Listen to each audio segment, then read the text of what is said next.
changing lives.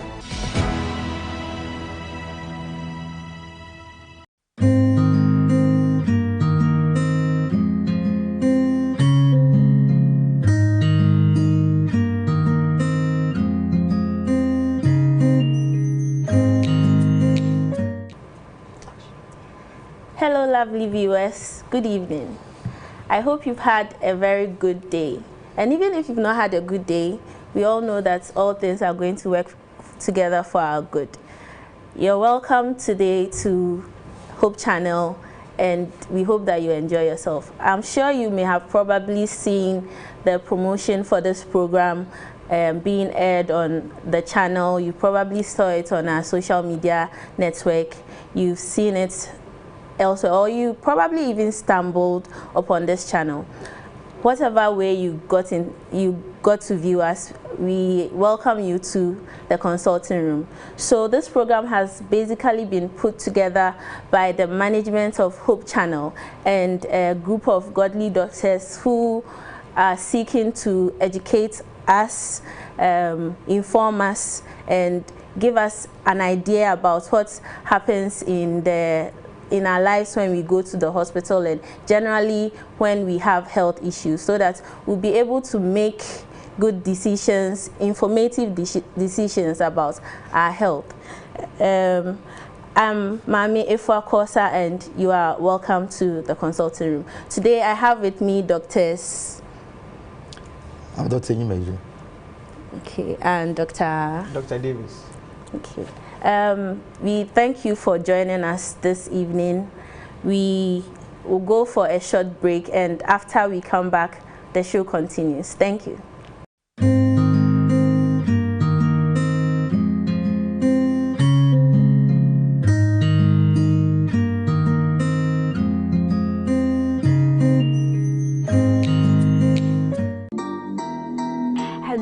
Welcome to Calvary Hour. Calvary Hour is a magazine show that brings your way the beliefs of Adventists and what the Bible says. What do you know about the Bible? Yes, and then you get to meet some personalities who share in their experience. And what makes Calvary Hour an amazing show is that you also get to bring in your favorite songs, and we'll play it out for you. Calvary Hour comes your way every Tuesday at 4 p.m. You don't want to miss it.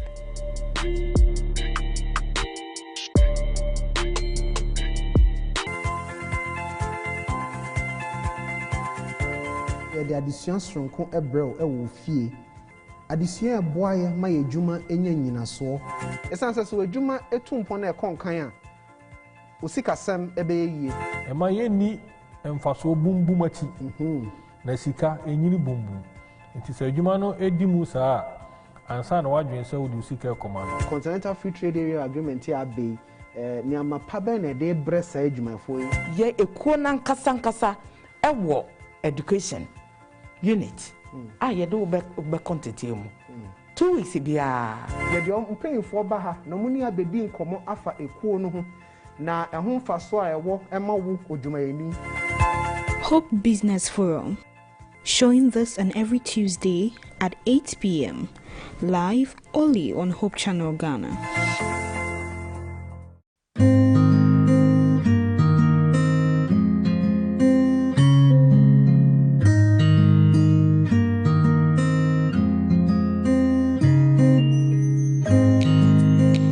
Welcome back to the consulting room.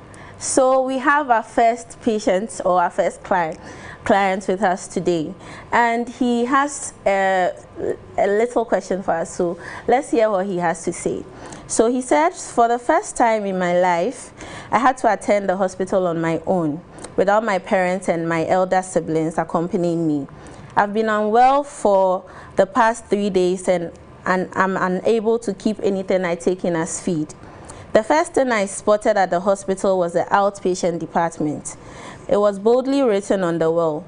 Well, to my dismay, the place was already full of people. I checked my time and it was 7:30 a.m. I stood wondering why there were a lot of people at the hospital and at such an early hour. I was scared. I thought that I was going to die since I didn't know when it was going to get to my turn. I sought help and I was directed to the hospital records. And later, I was sent to a table where my blood pressure, my temperature, my pulse, my weight, and other measurements were assessed. I heard the nurses mention some color and a word called triage. It was the first time I heard such a big word, and I had no idea what it meant. I waited patiently with a bowl full of my vomit for my turn to see the doctor. An elderly woman, who I presume to be a senior nurse, walked to me and said, "Young man, you look too weak. You need immediate attention." She held my hand and directed me to the emergency department where a doctor was waiting to see me.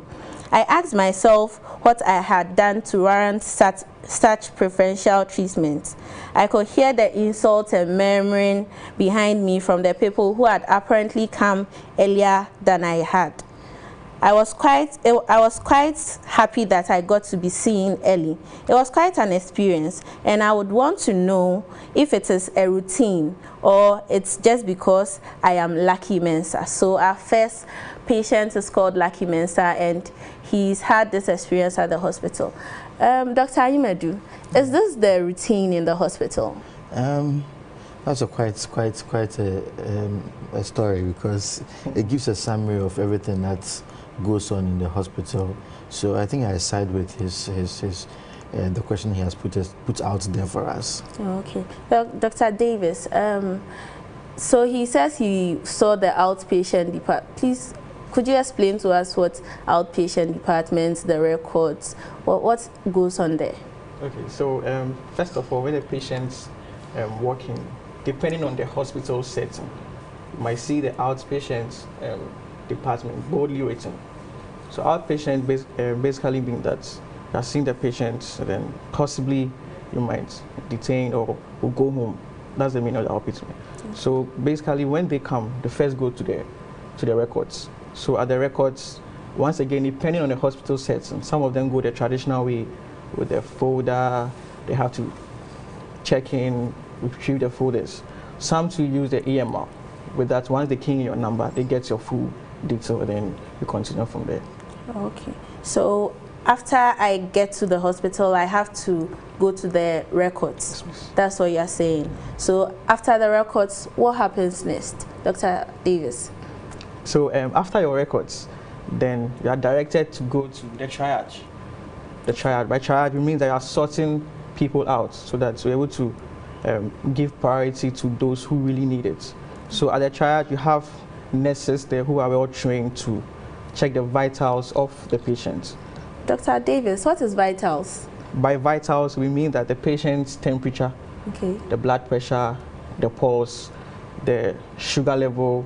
Sometimes we go to check the respiratory rate and how the patient is breathing, what we call the saturation. So all these give us an information as to the health status of the person. The nurses are all trained to be able to sort the patient out. So they have color codings that are able to distinguish those who need immediate attention, those who can hang on for like an hour, 10 minutes, or even 4 hours. So depending on how the patient scores, the patient is treated as such.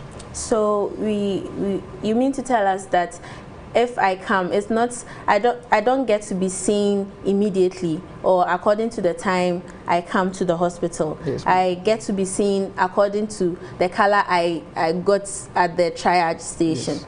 Okay, Dr. Ayimedu, please, these colors, what are they? What do they imply? Okay, so the entire idea behind the triaging system is to sort out patients based on the levels of severity. Okay, so you come in, you look well, we do the color coding, you are given a red tag. The red tag means that you should be seen in the next immediately. So whatever we are doing, whatever the nurses are doing, whatever the doctors are doing, they are supposed to stop everything and attend to you because you need immediate help, else you are going to die, something like that. Okay. Then we have the orange tag. The orange tag is given to people who probably we can buy at least some 10 minutes time before we can attend to the patient. So you mean they are not seen immediately, but yeah. then as soon as... Within the next 10 minutes, yes. Then the yellow tag is given for people where we can buy some time of about an hour. So we can wait for the next 1 hour when we have to attend to you. Then we have the green tag. So the green tag is given for patients where we can wait at least for 4 hours or more.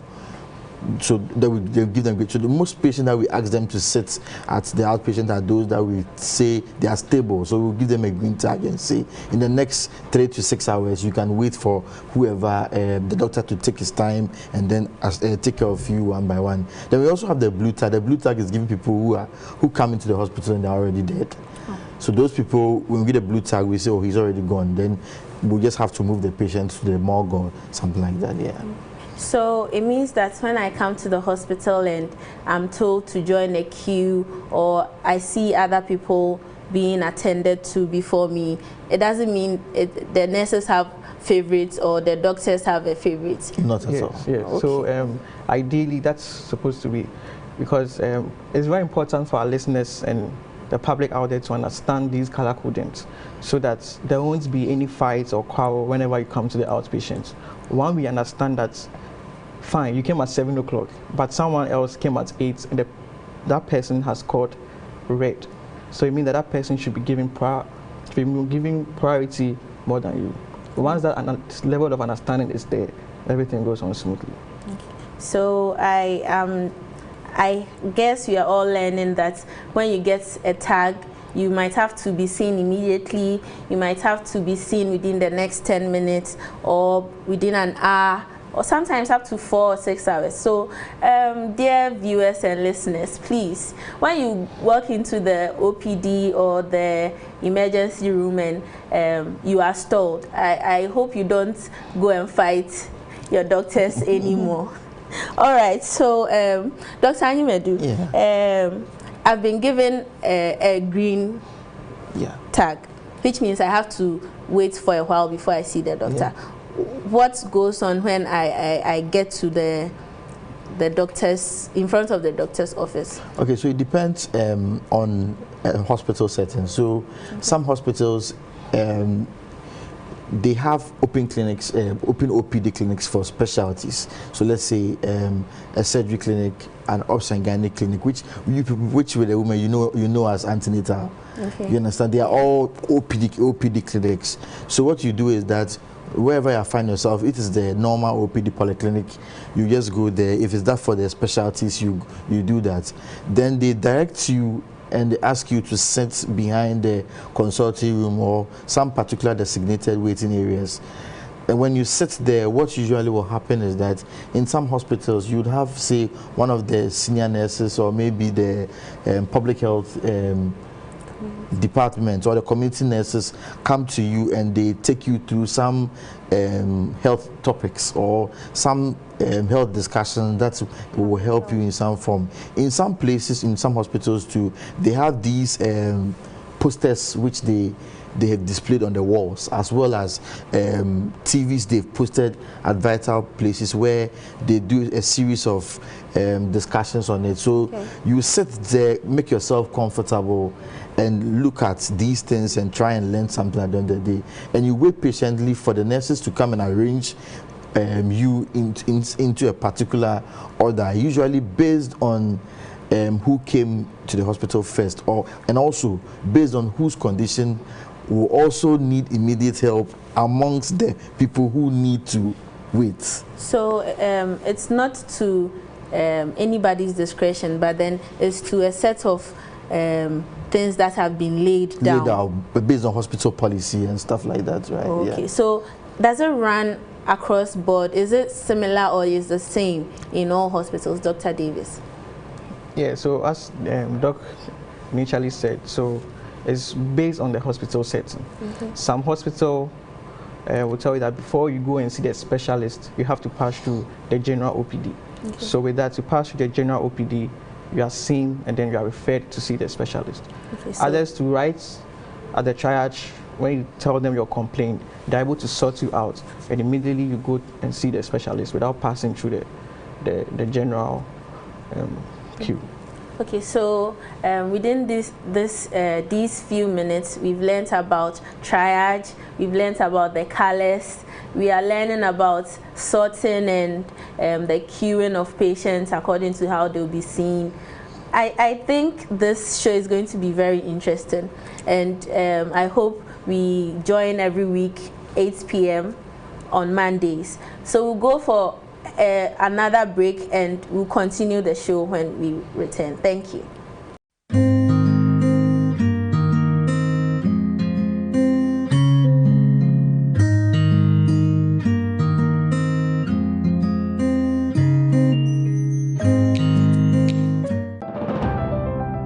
The Personal Ministries Directorate, in coordination with the Women and Young Ladies Ministries of the Seventh-day Adventist Church, bring to you Christ Our Hope from the 9th to 16th October 2021, 5 a.m. and 7 p.m. each day in all Seventh-day Adventist churches in Ghana and live on Hope Channel.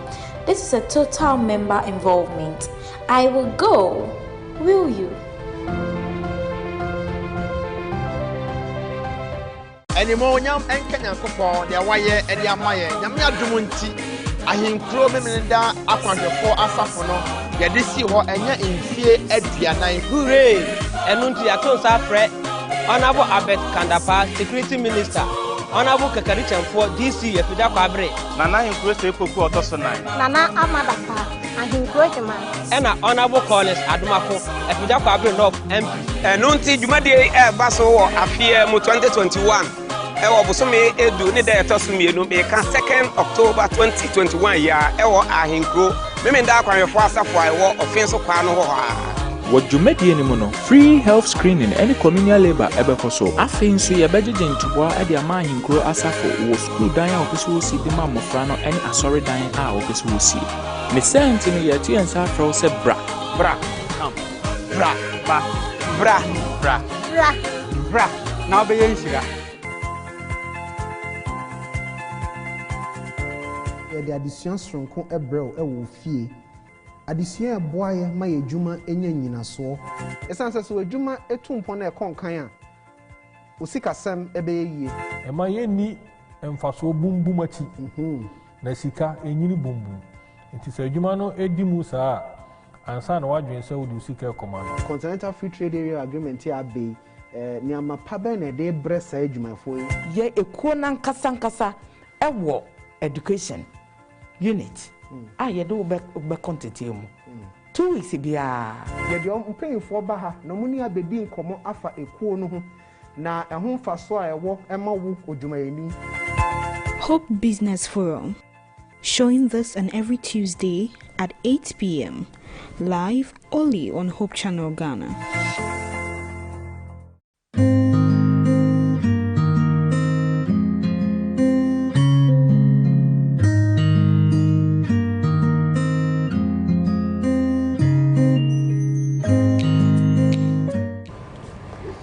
Welcome back, lovely viewers. I hope you are getting educated. I hope you are getting informed, and I hope this is going to help all of us when next we go to the hospital to see a doctor. We've learned about triage. We've learned about colors: red, orange, yellow, green, blue. We've learned about our vitals being taken, which includes the temperature, our pulse.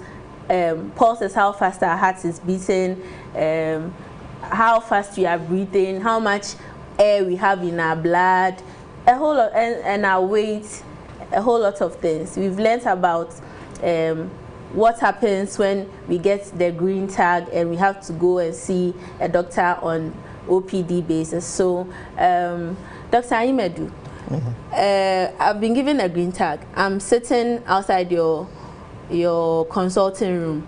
I'm waiting to be called. How do I know that it's time for me to come and see you?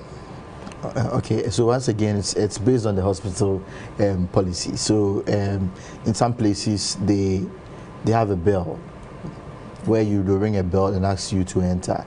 In other places to do knock or maybe probably on a window or whatever, and ask you to come inside. In some places too, we have nurses at the consulting rooms, and they usher patients inside and outside the consulting room. Whatever, or in some places they'll mention you hear them mention your name from the consulting room. So you just wait for these different ways to be. So there will be a signal. There'll be a signal, yes. A signal sort of. Yes, for you to, yes. Okay. So the moment you notice that there's someone in the consulting room, you just have to exercise patience for whoever is in there to finish with his session with the attendant doctor. And when he comes out, you prepare yourself also for your name to be called. Okay, Dr. Davis. So you've called, you've knocked on your window, or you've rang the bell, or you've asked your the nurse to call me in. I've come to sit before you, so Doctor, I'm here to see you. Yeah, so as the patient gets into the consulting room, the nurse ushers them to sit down. And then while the patient sits down, now whatever transpires is an interaction between the patient and the doctor. Okay. Sometimes the patient will come with relatives. Okay. And now because of COVID, we are restricted as to the number of people who can come into the consulting room. Okay. Yeah, so then we move on to what we call the history. Okay. So the doctor interacts with the patient to find out what exactly is wrong with the patient.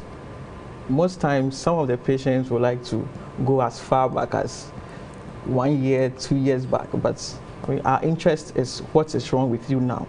Okay. Okay. So you just go straight to the point, tell the doctor that you're having this and this condition. Then the doctor goes further to, ask more questions to find out what exactly it is. Okay. So Dr. Davis, if whatever has been happening to me has been happening for a year or 5 years, and I decided to come to the hospital now, are you telling me it's not relevant? I don't get that part. It is. So it depends on the situation. Okay. It is. So if it is linked to your current condition, okay, you can bring it up.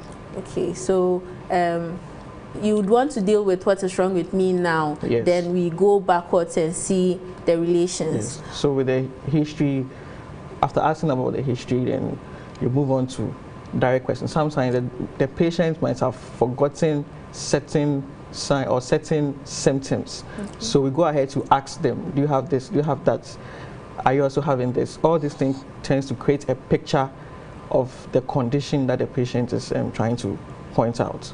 Then we also have to ask about if the patient already has some past medical conditions like hypertension, diabetes. It directs us as to what and what to look at. Then if the patient has had any surgeries done, the patient is a female, you deep down into the gynecological history, asking more about the lady's menstrual cycle, and then we move on to any drugs that the client is taking. Sometimes the complaint that the person is coming with is all because of some drugs that he or she is taking, and the patient is experiencing the side effects. So that alone can give us an information. So every question that the doctor asks you is for a reason.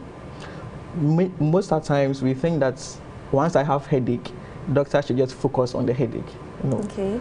But we look at you in totality and then make sure we exhaust it. Sometimes we have to even deep down into the kind of work you do, because it directs the kind of medication, the kind of investigations that we do, because you don't want to finish talking to the patients, request all the labs, and your clients cannot do them because the patient doesn't have money. So every question that the doctor asks you in the consulting room is very important. Okay. Yeah. So Dr. Imadu, sometimes some people get annoyed when you ask them where they live, how old are they, their things about what's happening in their family, especially in the sense of the medical conditions. So about the demographics, what's the importance of asking about my age and all those things? Okay, so if I'm supposed to explain it, everything has a cost You understand? Some of the causes are genetically related. Some of them happen from birth. Some of them too associated with old age. For others, they are particular in terms of, say, sexes. They are more common in, say, males or maybe females. Okay. That is why the demographics are usually important. So let me give an example. Okay. We expect that most young people shouldn't have, say, hypertension. Yes. You understand? Yes. Unless otherwise there's an underlying cause. Okay. So we know that hypertension is usually associated with elderly people. That is why the age is what is important. Okay. You understand? Yes. So unlike other conditions, say like sickle cell and stuff, where you find it more in the younger people, you pick it up earlier. And some conditions are also more seen in males and not what females. So all these also play a particular role. For some particular people, let me say for breast cancer example, right? We know that there's a strong family history. So certain questions might come in, like we want to know your how, if you have a mother or any sister who suffered such a particular condition, or let's say if you have a father who had an associated cancer and all this. All these ones are all relations which are important, because you may present with, say, something else that does not look like anything serious, but probably the moment we hear that your dad or maybe your sibling suffered that, it brings our attention to those genetic related conditions. I hope you understand. So these are the things that usually happens while we ask those specific questions. And the timelines too are also important, because if it's not something that started suddenly, you know, we know that it's slow progressing. So some people will say, oh, I'm having bone pain. The bone pain he's experiencing, he's not had any trauma or anything. Then you want to know when it started. Okay, it has been there for, say, in the past 1 year, slow onset and slow progress. And then it takes our mind towards these rheumatic conditions. Then we are sure that, oh, okay, so this and this, the timelines, looking at this, putting one plus one together gives us this particular picture. Okay. Yeah. Okay, so every question I'm asked in the consulting room is important. Exactly. Every question is important. Every question is important. So, Dr. Davis, why would you ask me if I take herbal medication? You are an English doctor. You are a modern doctor. You don't deal with herbs. So, why are you asking me if I go and buy para at the pharmacy? If I'm going to buy some pills at the pharmacy?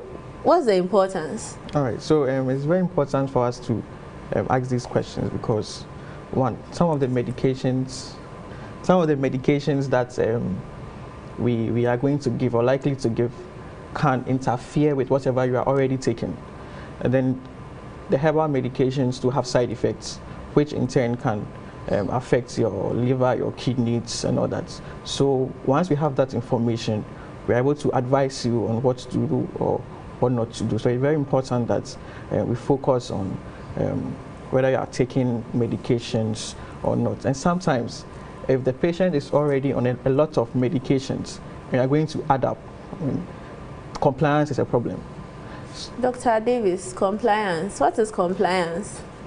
Talking about compliance is the willingness or how easy it's going to be for the patient to take the medication.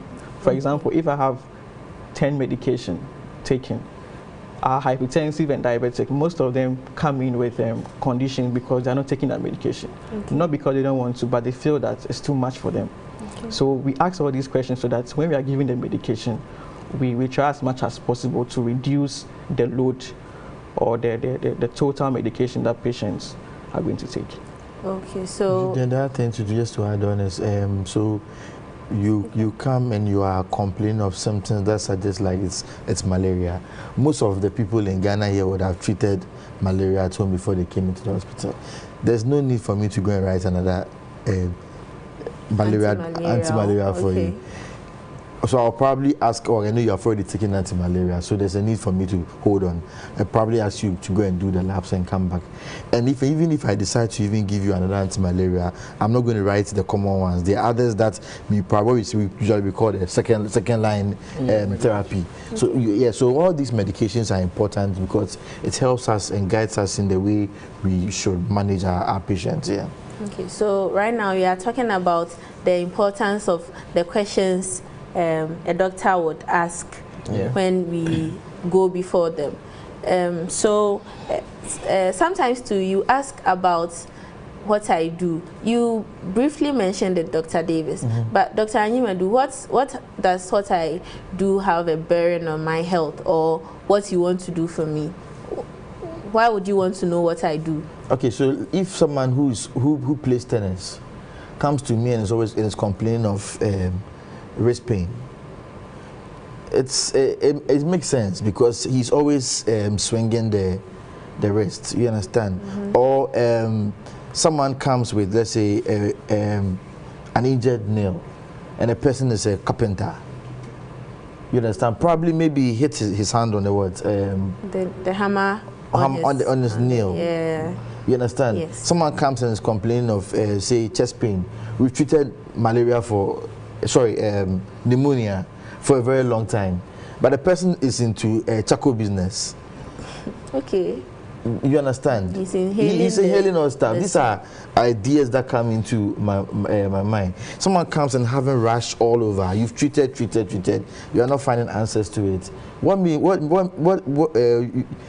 Probably puts his hand into, say, some irritants, right? Yeah. And in the process, he has those rashes, like painters, for example. Okay. You understand? So these are the reasons why we ask those questions, because they have a relation with the conditions. For example, someone is a secretary and is always seated in a chair. The person who begins to complain of what? Back pain. So this is occupational medicine. Your job puts you in position to... it has a bearing on some of the symptoms. Exactly, yes, it shows, yes. Okay. So, Dr. Davis, you mentioned that sometimes you want to know what I do so that it would influence the investigations and the treatment you have. Why is that so? Yeah, I mean, we can't take money out of the consulting room, because when the patient comes to the hospital, most of them might not have insurance. You get it? And then some too might say that they don't mind any medication that you write for them. All they want is the quality medications. Some to be like, Doctor, Pachominiska into Mamiedra insurance, bet me a copper. Yes, or giving medication that is covered by the National Health Insurance. Okay. When all things are not the same. So once you're able to know the patient's financial status, it's going to help you know how you're going to manage the patient, so that you don't overburden it. Because let's not forget, our aim is to treat the patient, for the patient to get well. That is why we have different brands of medications. So we give the different brands to patients who can afford. But however, we shouldn't compromise on quality and then condition. So that if the patient needs this medication, you won't say because of money you're going to give patients less or efficacious medication.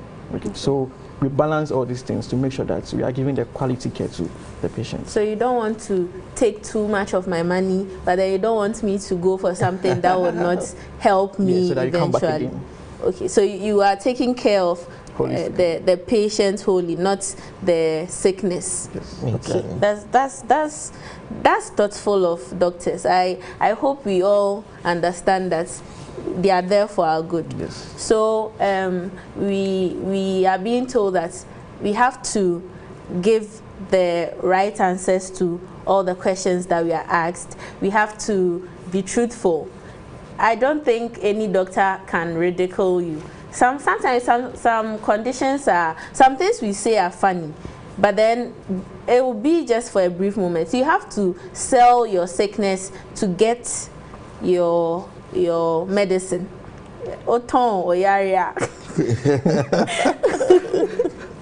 Okay, so in the consulting room, you've finished asking me the questions. Is that all? Or you just ask me the questions and you write what I have to go and do and you say go? What happens, Dr. Imedu? Okay, so after the history is taken and we've asked those questions, the entire idea is that by the time that we are done with the questioning, at least we have some number of things we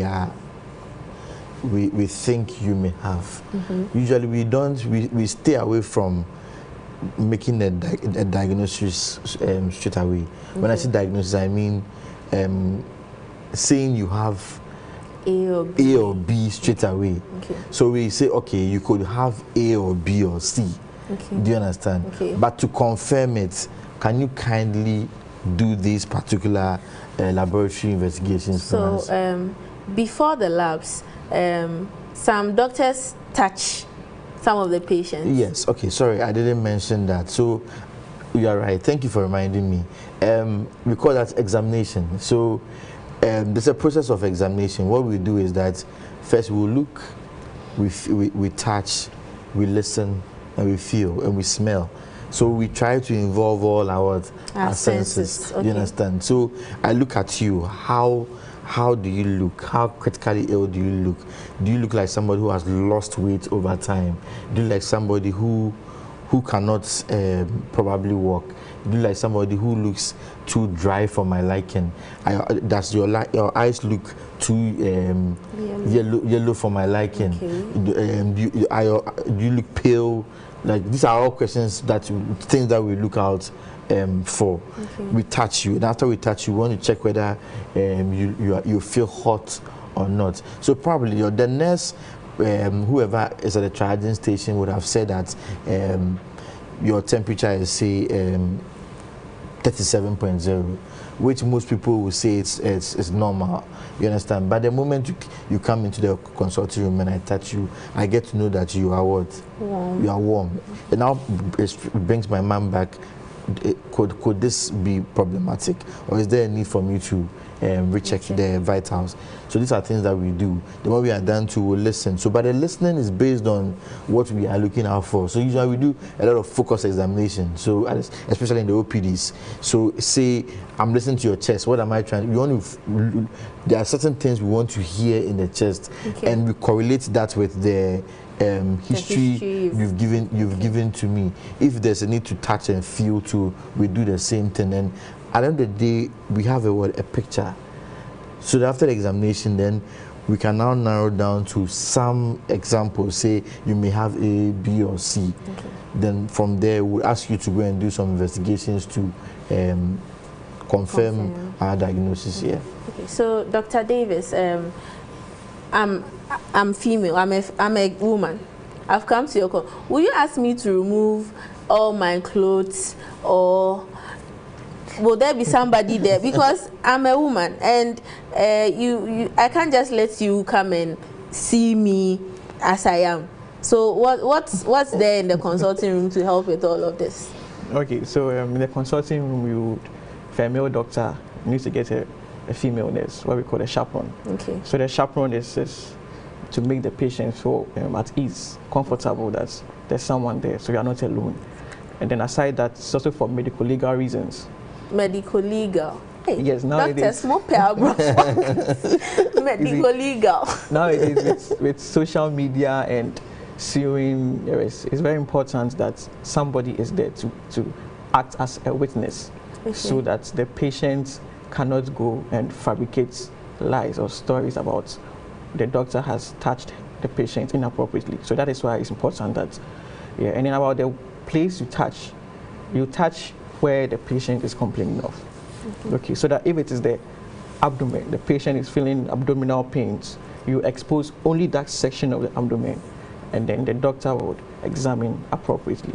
So we don't do a general undressing, no. We just examine where the patient is having the problem. Okay, so I don't have to be shy when probably I'm a 16-year-old or an 18-year-old female, and I've come and I've met a nice-looking young doctor there. So I don't have to be, I don't have to have any worries, because there will be a nurse there to help me, and the doctor too would examine where I complain of. Yeah. Okay, that's one thing. We advise our patients, or it is a platform to tell our patients that whenever they have a particular problem and they want to be examined, they should wear dresses appropriate or to make it easy for examination. Please, can you give us an example of a dress that might be appropriate? Because let's say somebody has abdominal pain, a typical abdominal pain. It is best that the lady, or yes, the lady wears trousers, skirts, and the top, other than wearing a straight dress. Because when you wear a top and a skirt or trousers, it is easier to just quickly expose that part, as compared to wearing a straight dress where you have to, go to remove it and then cover your whole self, the other part with cloth. So our clients should be mindful of that. Yeah. Okay. Dr. Imedu, is there more you want to add about examination? Okay, so you are the patient. You can demand for privacy if you want to. You understand? That's why there's a need for us to get you a chaperone. You should have somebody there that you trust. You understand? Okay. It could be a female, or it could be any family member who is there, because this is a person you are going to see who is a stranger. Yes. You understand? So you may not know his ill intentions or her ill intentions. So you get somebody you are there that you can trust, that will be there to support you and all that. That's the need why. That's the reason why we always try and get a chaperone to help solve these issues. Then what we also do is that we try to screen the area as much as possible, so that other patients or whoever is there might not see what is going on in there at the time of examination. Okay, so you are basically protecting my privacy. Exactly. That's nice. I hope if it's not being done at some places, this is a cue for everybody to start doing the right thing. And when you go and something is not being, this show is just to help us know what to expect and what we can ask for and what we can demand to be done for us. So I hope all this information will come in a long way to help us when we go to the hospital. Yeah, if you go to the hospital and you are being examined and you feel that you are not comfortable, you tell the doctor.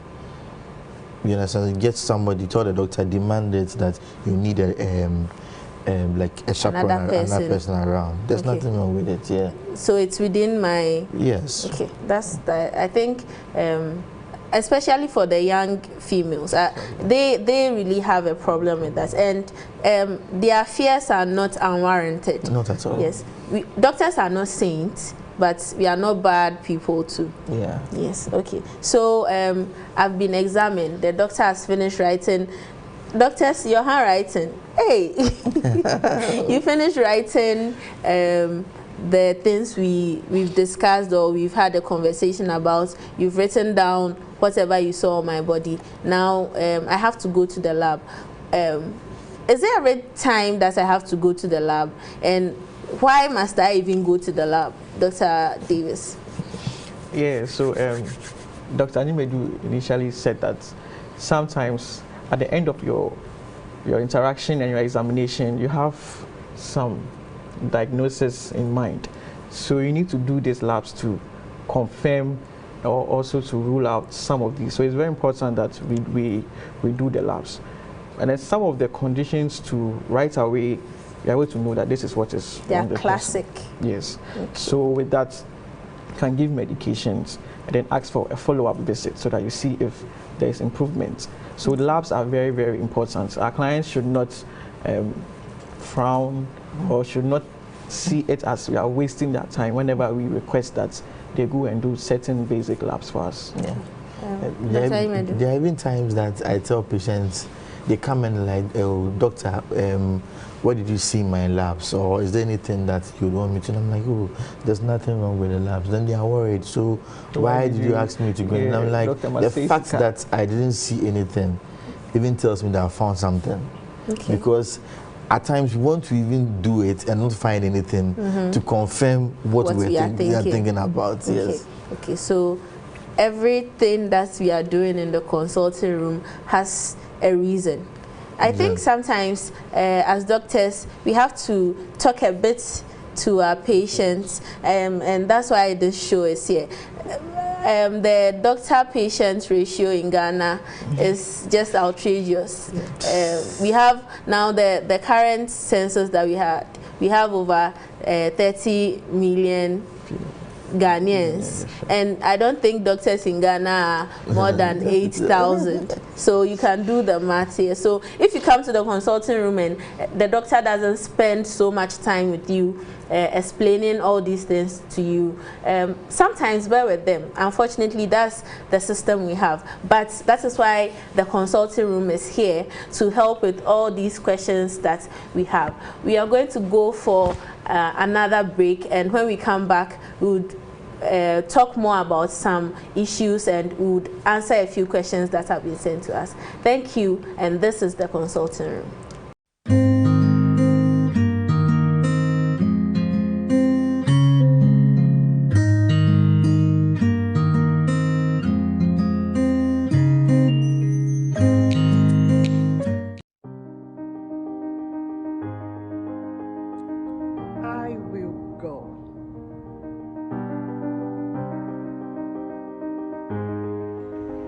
I will go.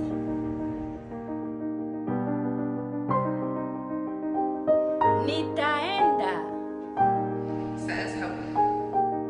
Every 我願去和願去 I will go. Ich will gehen. I will go. אני אלך. I will go.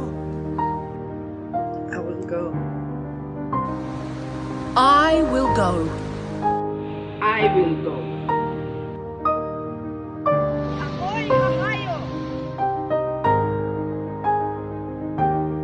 J'irai.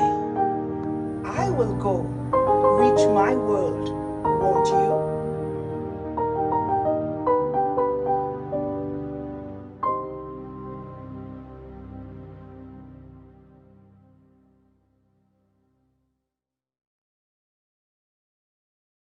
On the Saturday, the 2nd October, you got to be there. Well, it's happening live at the Kumasi Cultural Center, 3 p.m. prompt. It's all about Okokroko album launch. Steve Bolt and Imrenchi Jr. Osborne Fori. Yeah, 2 and Safra, Danny Drua, the support to Yang. And you might have better than a been a Christless. Rami boy, and you know I'm a Maya Christless. Bisamiansa. Sikantonkwa. Whoa, Sikantonkwa. And in your baby, now you to find Babadi, Bubruja. Remember, it is happening on the 2nd of October at the Kumasi Cultural Center. Okokroko album launch. You can't afford to miss it.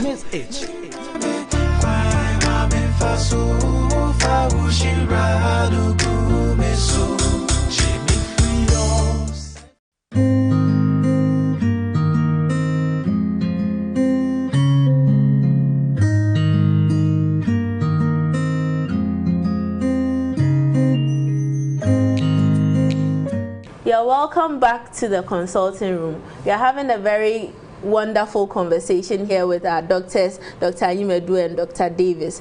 They've talked to us about a whole lot of things, from triage, right, to physical examination, to the labs and what is done in the consulting room. So I've been seen, I've gotten my labs, I've gotten my medicine that I have to take.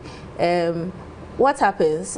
Is there everybody that comes to the hospital that goes home, even from the green card, that's green tag that we were given? Dr. Ayimedu.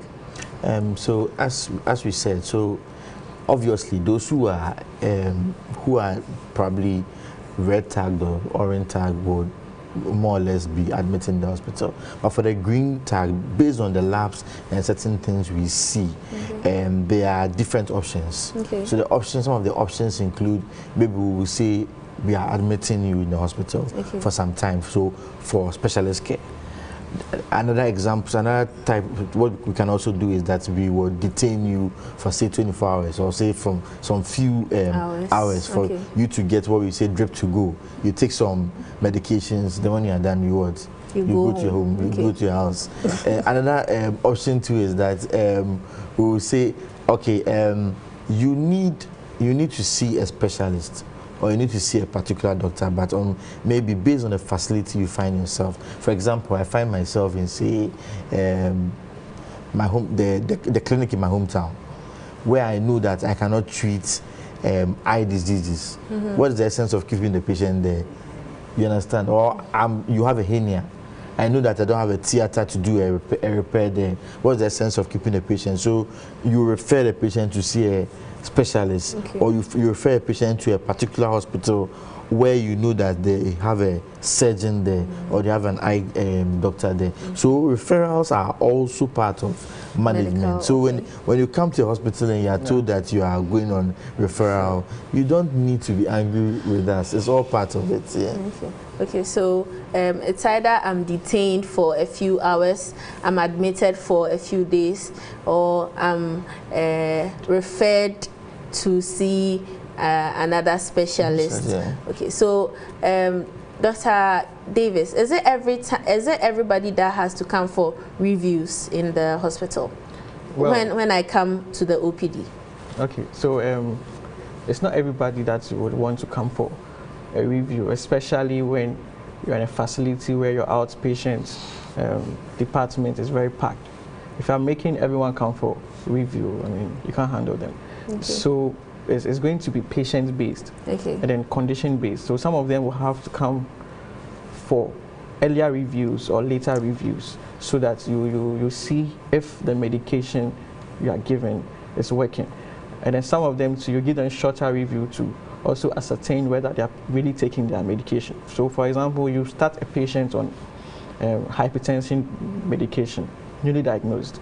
So you want the patient to come for an early review so that you're able to monitor whether the medication is able to control the BP, so that you would either maintain that medication or change it. So reviews is not for everybody. It's patient and condition based. Okay.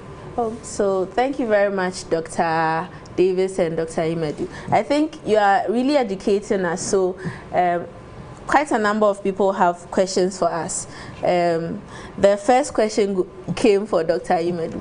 Dr. Imedu, please, it's a double question. Someone wants to know whether you are an ADISCO old student and why doctors have bad handwriting. Oh, okay. Yeah.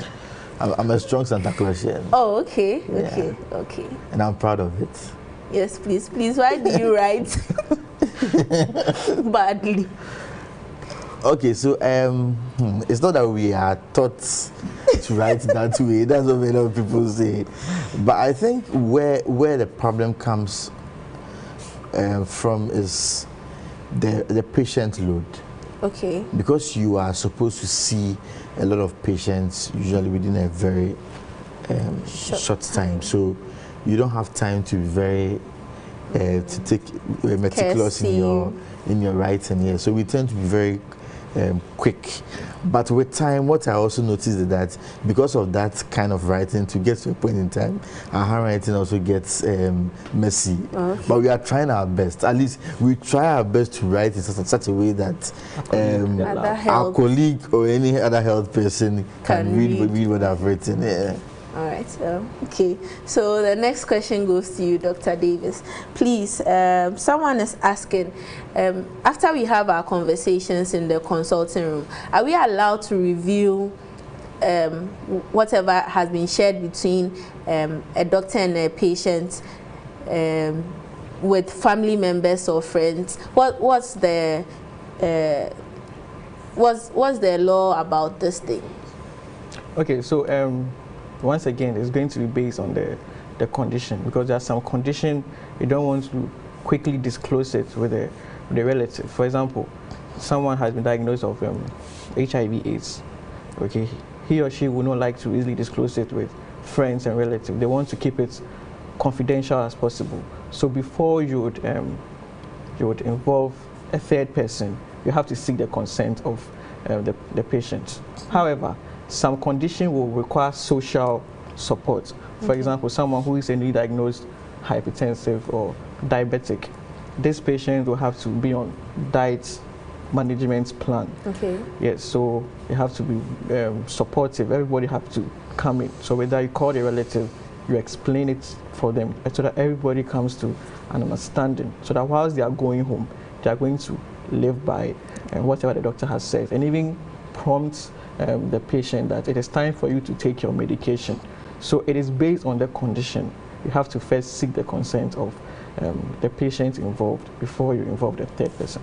Okay. We can take a few more questions. This is from Kofi Sapong, who is in Spinktest. He wants to know, Dr. Imedu, in the case that the patient is not able to give accurate answers to the questions that are being asked, what happens? Okay, so the skill in history taking helps us to at least tease some answers from the patient. So you might not be able to give a full disclosure of how of what we're asking you, but at least there's to some percentage we can get some answers. And also we also rely on our examination findings. So based on our examinations and some of the laboratory investigations we do too, we can find our own answers. Okay. All right. And at least stabilize you. Okay. And at least stabilize you until you are fit enough to provide those answers. Yes. Okay. So someone is asking about the colors that we mentioned. I think they were someone thinks that they've not seen the tag. Please, is there a physical tag or it's something that we know amongst ourselves? So ideally we are supposed to give patients this tag. But however, when you get to the nurse's station, it's the nurse's responsibility to check your vitals and group you into this color coding. So once the nurses have been able to identify that this patient is orange, it's communicated to the doctor. The doctor, this patient is orange, this patient is green. So there, before you come in, we know your color coding. Yeah, but ideally we have to, but looking at the number of patients that comes to the OPD, if you're going to give everybody that color coding in terms of physical something, it's going to be a challenge. Okay. So probably this will be our last question. Hello, please, what is Ghana Health Service or Ministry of Health's policy on seeing specialists? Is it vague and left to the discretion of facilities, or there's an actual policy? Dr. Imedu. I still think it's based on the facility. Okay. Yes, because facility and availability of human resource. Okay. You understand? So in some places they try to decouple their OPD such a way that you don't come to the OPD with a hernia patient when the surgery clinic is open. Yeah.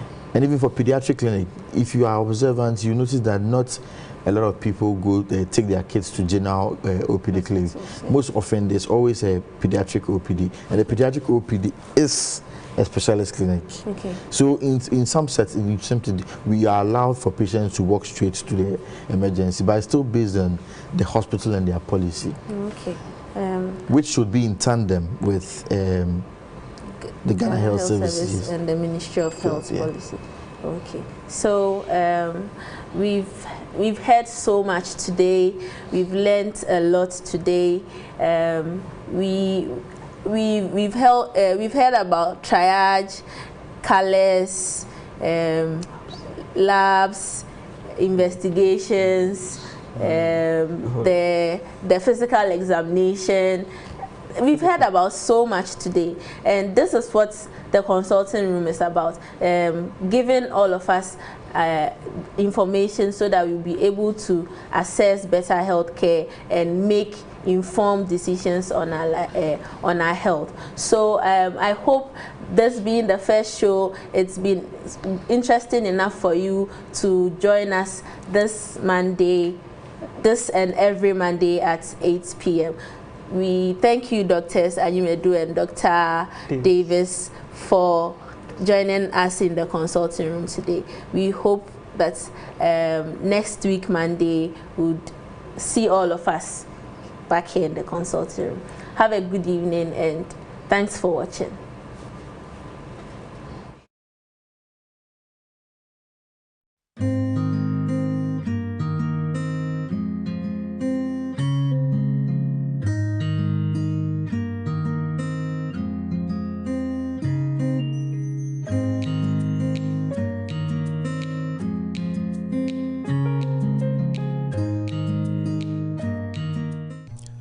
Mayanoto, yes, way.